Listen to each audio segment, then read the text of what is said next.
Well, hey, it's Greg again. I'm sure you've all been sitting on the edges of your seats waiting for an update to my cutoff blade holder experiment. Along with the holidays, I've been working on 6 unrelated machining and house projects in parallel. I've been recording footage in case I want to publish them separately. To recap my earlier video, I've never been able to do a cutoff, even in mild steel, on my MX210V mini lathe.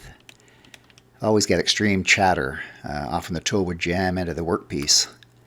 I tried several things already to reduce the chatter, but I was never able to fully eliminate it. That was really frustrating. So first let me show you this older video of me attempting to do a cutoff and getting lots of chatter. And at this point I already tried several things to get rid of it. Of course, tightening the gibs and the cross slide, tightening the spindle bearings, ensuring the cutoff blade was exactly on center. I tried slower and faster speeds and feeds. I tried carbide and high-speed steel tools. Of course, I sharpened the high-speed steel tools and honed them. Used lots of cutting fluid. And finally, I tried the much more solid and heavier steel compound eliminator that I made in the earlier video. All to no avail. As you can see in here, I'm still getting lots of chatter and not much cutting progress. Now let me show you the various cutoff tools that I've tried. At the top is a typical T-style high-speed steel blade mounted in a standard 0XA cutoff blade holder.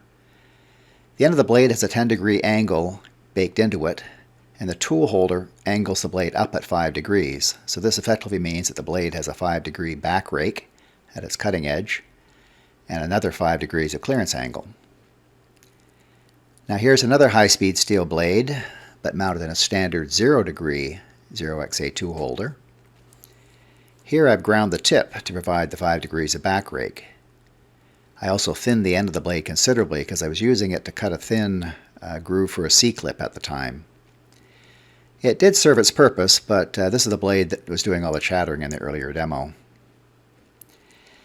I also tried carbide cutoff tools. Here's a typical one in a standard 0XA holder. The back rake here is provided by the angle of the carbide in its own little holder. While I've had great success with single-point carbide tools for my usual lathe work, note that a cutoff tool is actually a square form tool. It exerts a lot more tool pressure on the part, and so it needs a lot more torque to keep it turning. Carbide tools like to run fast and hard, but I find that my underpowered mini lathe just doesn't have enough power or torque, especially at slow speeds, for carbide cutoff tools. They tend to dig in and stop the lathe in its tracks. So Jürgen Geertz, hope I said that right, suggested in the comments of my previous video that I try using the blade held upside down with the lathe in reverse. The easiest way for me to test this was using a carbide tool mounted upside down in a tool holder as shown here. And it actually worked quite a bit better. I think what happens is with the blade mounted upside down and the lathe in reverse, the cutting force will try to lift the cross slide in its dovetail, and that tends to wedge it in, which further tightens it and reduces chatter. So a nice improvement, but unfortunately the tool pressure was still too high and the carbide still tended to dig in and stop the lathe, as I show here. And also the offset of the blade in the carbide holder is now on the wrong side, so it's further away from the chuck, which isn't great. And then finally here at the bottom you see a new inverted style spring style tool holder, but that's a mouthful. Inverted spring style tool holder that I made. And I'm thrilled to report that I can now reliably perform cutoffs in mild steel cleanly, reasonably quickly, and without chatter, as I demonstrate in this video.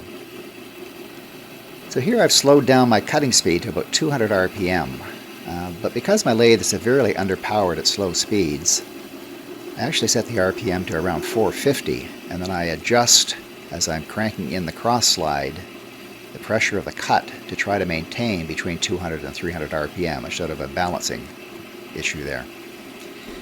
In a future project, I'd really like to replace the motor with a more powerful one, controlled by a VFD, similar to my bench grinder that I made recently, so that I can get lots more torque at slower speeds.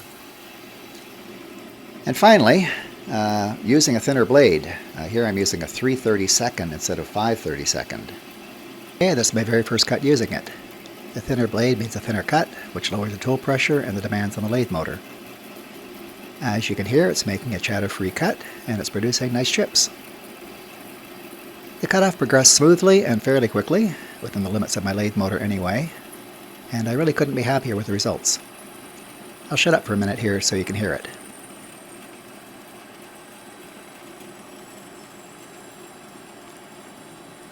So I made quite a few cutoffs in various diameters of 1018 steel, using both my 3-jaw and my collet chucks. It never chattered, it never dug in. And finally, here's a close-up of the nice curly chips resulting from all those cuts. So let's get on with the tool holder itself. As you can see, it bolts the blade upside down or inverted, and the lathe is run in reverse when using it. Of course, you wouldn't dare do this if any part of the spindle, faceplate, or chuck is threaded on. The turning force would tend to unscrew it, which would make for a very bad day.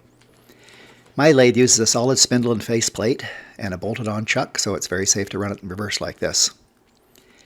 The tool holder incorporates a slot that provides some degree of springiness or forgiveness to the blade. I first saw this idea in the Winky's workshop channel, and I'll post a link to it below.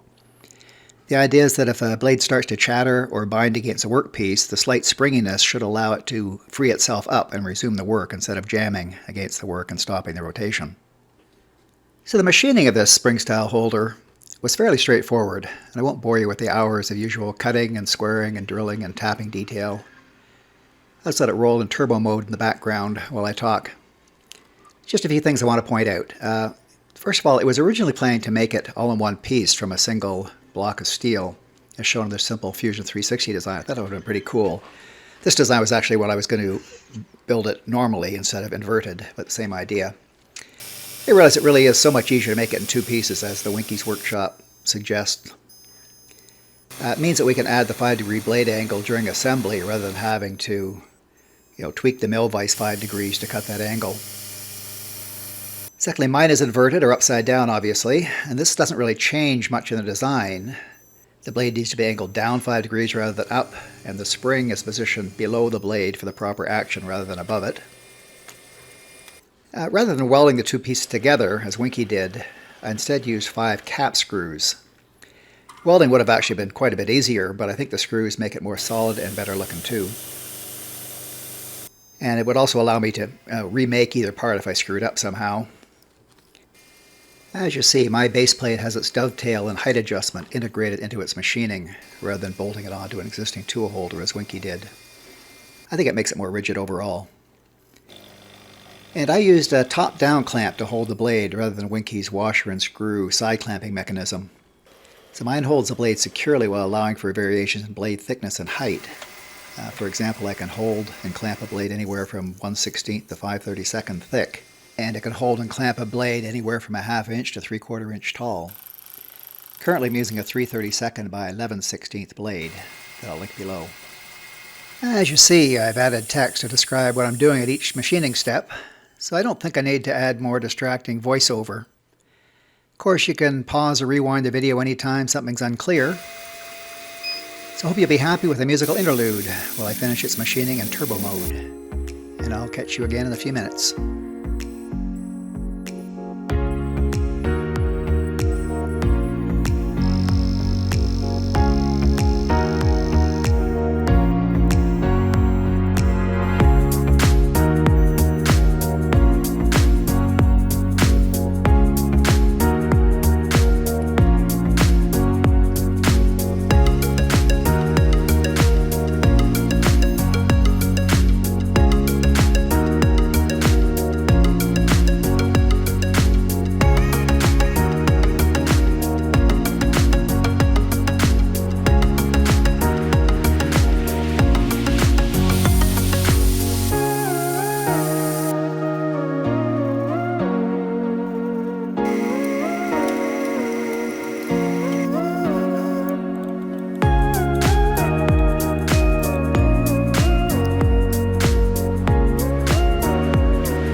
Okay, here we have all the parts laid out and the hardware to attach them, M5 and M3. This is a dovetail base plate that I made go all the way through. Original design was to have this cap built in, but instead I decided to make the cap in two pieces.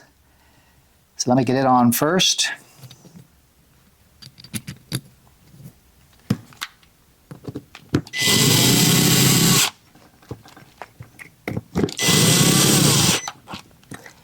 All right. And then one of these two M5s sets the depth stop and the other sets the spring adjustment. They're both the same. Screw that down to a reasonable distance. I have to set the depth later.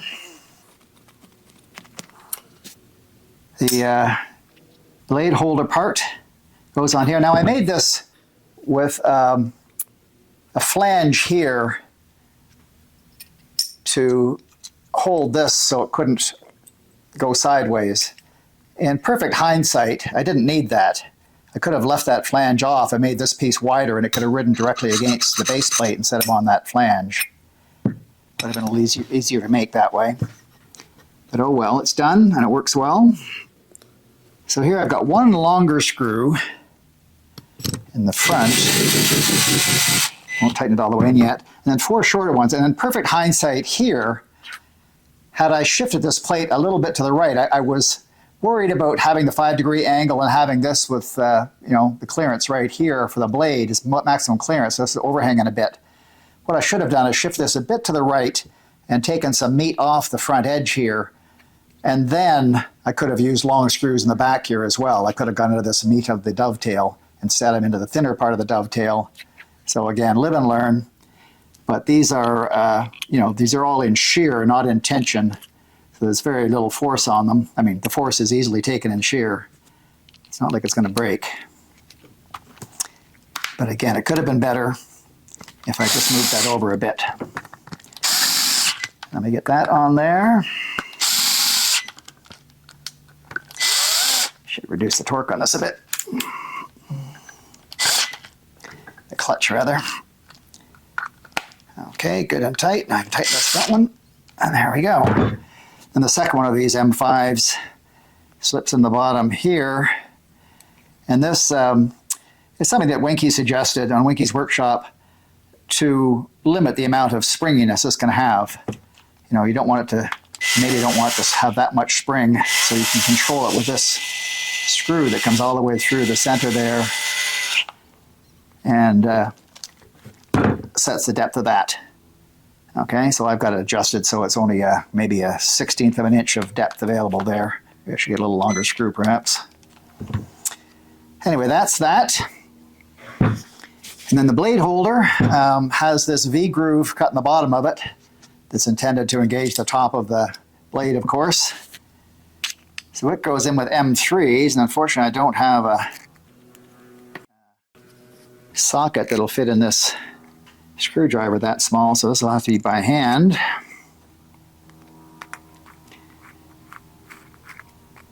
Let's get those dialed in. Now these are longer screws because I ended up going with a longer blade for my original design.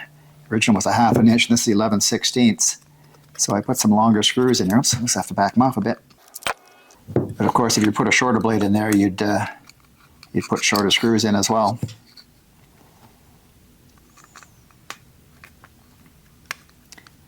And that's about it. So hopefully that all stayed in focus. And there's a completed part. So the blade has stayed sharp for many, many cuts so far and doesn't really need sharpening at this point. But I'll just show you how I will go about sharpening it when the time comes as a demonstration. So I have my 2x72 belt grinder here with my angle jig, and I set it up with a angle block here for 10 degrees, which is the same angle that this needs. I've got an 80 grit on here right now. It should be a higher number, probably 120 would be better, but just going to do it very lightly.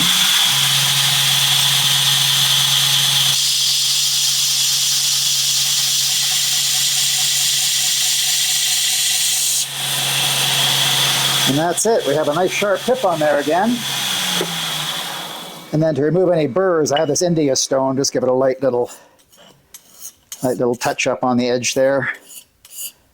Give any burrs, and we should be good to go.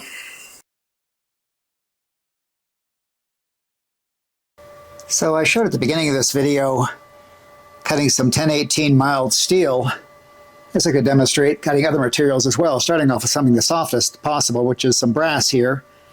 Of course, recentered the blade after putting it together and sharpening it. I'll just move down here a smidge so I don't waste too much brass. Tighten my carriage. Remember to put it in reverse. I always forget that. It's easy to forget. Muscle memory and all. Got it set to 450 on the RPM here. But as I said earlier, I'm going to try to control my cuts, keep it between 200 and 300. Now that's not chatter, that's just the sound of brass. Brass cutting off, just sounds like that. Cuts very quickly. Probably use some more oil on that.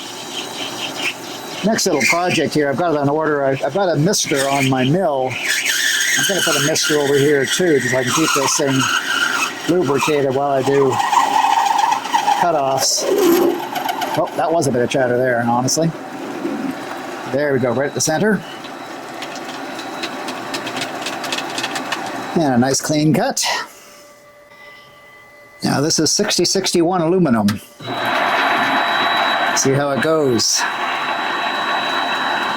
Again, set to 450 on the RPMs, but I'm going to dig in here. It's nice though, it doesn't jam. It'll slow it down, but it won't jam. Whereas my blade used to jam all the time if I tried to push it this hard. And absolutely no chatter, it's cutting this like butter. Pushing pretty hard on the cross slide to maintain that 200 to 300 RPM.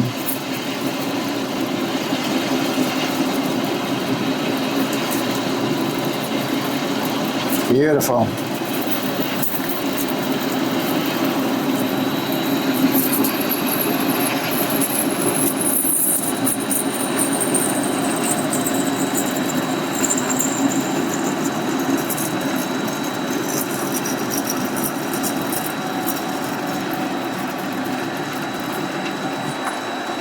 Nice little slice off there. Looks like I do have my blade adjusted very nicely for the center.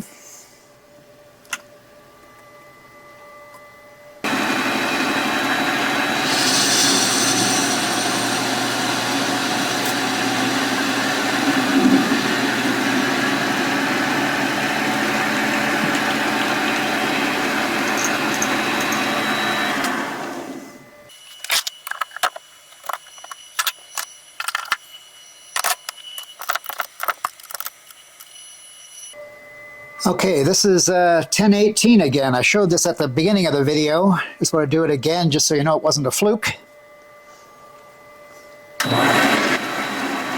Slow it down to 450 again. And the RPM dial.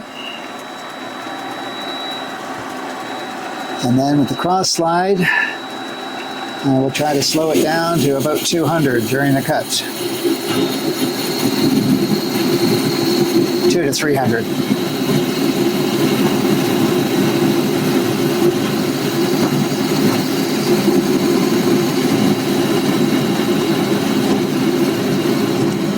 Going pretty well. It's slowing it down, but not digging in.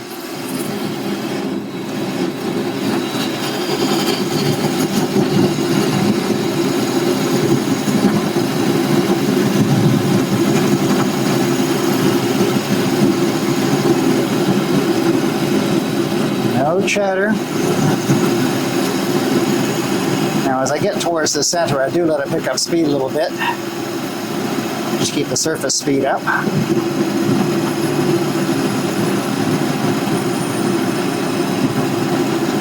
And that's about 400 now. And 450 as we come to the center.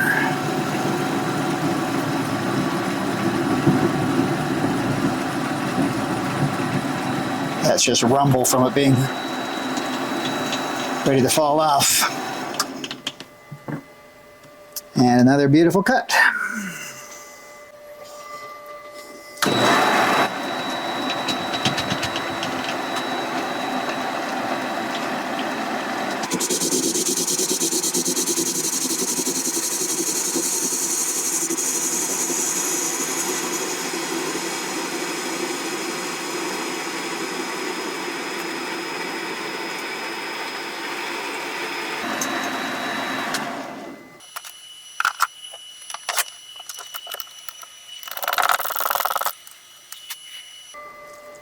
Okay, this is 1045 steel, pretty tough stuff. It's a full 1.5 inch diameter as well, which is just too big for the throat of my spindle here. So I had to cut off a short piece just for demonstration purposes here. Then I faced it off, and we'll see if we can cut it off. I honestly don't know if it's going to work or not. I had to extend the blade just a little bit longer to get through the 1.5 inches. So here goes. Let's lock down the carriage. Get her up to 450.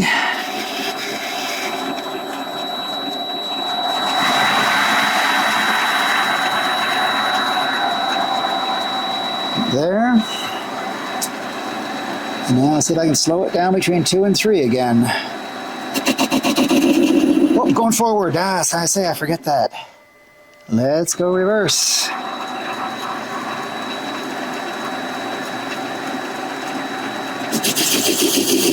Now we're cutting. I'm going to need some more power on the lathe.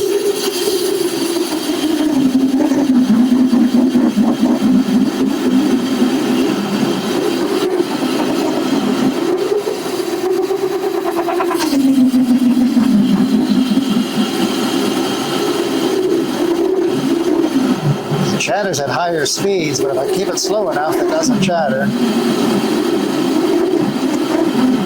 Keep it between 2 and 3. Oh, there's all the way down to 1.5. But the lovely thing is that it doesn't bind. No matter how much I force this in, it doesn't jam in like it used to. So I believe that's the spring in action, keeping it from binding. Boy, this is tough stuff. Oh, there's that chatter again because I got it going too fast.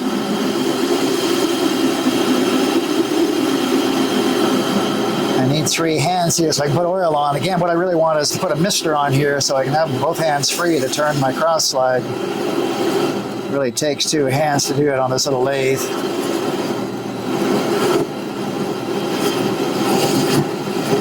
Boy, I'm really slowing this down a lot. I hope I don't blow a fuse on my motor controller board.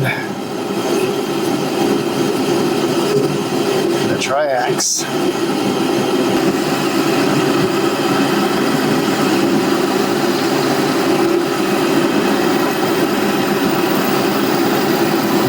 Almost all the way.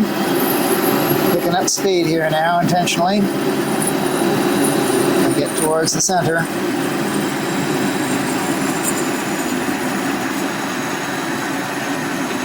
There we go. And there's the cut. All right, on to the hardest challenge yet. This is 1 inch of 431 stainless. Piece of the post that I built my belt grinder out of. Give myself the highest chance of success by chucking it up short, moving my blade as close as possible to the chuck as I can. I still have clearance from my DRO because of the overhanging tool post here. Remember to go in reverse. Set her about 500 this time. I need the extra power. And I can't let this work hard. It's got to keep cutting. So here we go. I wish I had 3 hands to get the oil in there continuously.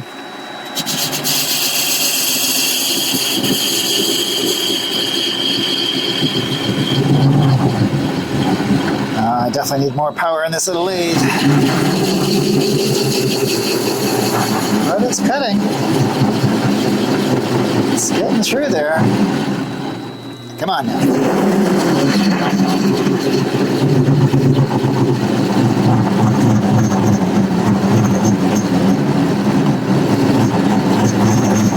I think this blade is actually flexing up and down. I can feel it.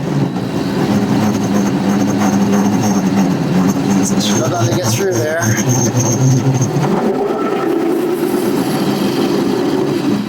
Oh, no, I did stuck it. First time I've stuck it.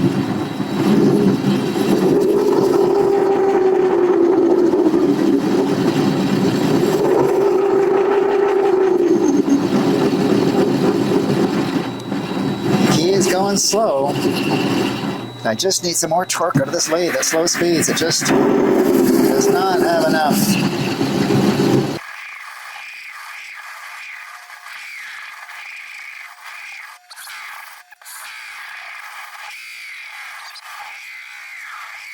No, I'm giving up on this one. Don't want to burn my little motor out. I got perhaps a third of the way deep there. Lots of struggle. Didn't think I was going to be able to do it, and sure enough, I can't. I can face stainless steel okay, so I can just cut it off on the bandsaw and face it. Be just as good. And just like that, we've reached the end of this video. I hope you're entertained, and we'll come back for more. And as always, thanks for watching. Bye for now.